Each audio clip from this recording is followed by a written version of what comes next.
যে স্বপ্নের জন্য আবু সাঈদ বুক পেতে দিয়েছে সে স্বপ্ন বাস্তবায়ন করা জাতির কর্তব্য, এই মন্তব্য করেছেন অন্তর্বর্তী সরকারের প্রধান উপদেষ্টা ডক্টর মোহাম্মদ ইউনূস। তিনি বলেছেন যে আবু সাঈদের মতো শহীদদের বাংলাদেশে কোনো ভেদাভেদ থাকবে না, দেশের কোথাও যেন গোলযোগ না হয় সে ব্যাপারে সতর্ক থাকবে। রংপুরের পীরগঞ্জে পুলিশের গুলিতে নিহত আবু সাঈদের পরিবারের সাথে সাক্ষাতের পর এসব কথা বলেন তিনি। এর আগে আবু সাঈদের কবর জিয়ারত করেন প্রধান উপদেষ্টা সহ বৈষম্য ছাত্র আন্দোলনের নেতৃবৃন্দ। কথা আছে বেগম রোকেয়া বিশ্ববিদ্যালয়ে যাওয়ার। এছাড়া রংপুর মেডিকেল কলেজে গিয়ে আহতদের খোঁজ খবরও নেবেন তিনি। সকাল 11:15টায় হেলিকপ্টারে রংপুরে পৌঁছান ডক্টর ইউনূস ও তার সফর সঙ্গীরা।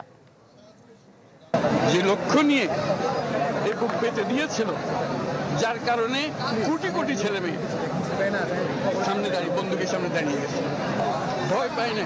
এই যেহেতু পথ দেখিয়ে গেছে, আজকে আমরা সেই কারণে নতুন বাংলাদেশ পেলাম।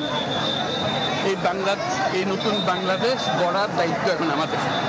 আপনারা খেয়াল রাখবেন যে কোথাও কোনো গোলযোগ যেন না হয়, কেউ ধর্ম নিয়ে কথাবার্তা না বলে, কারণ আমরা এই মাটিরই সন্তান, সবাই আবু সাঈদ।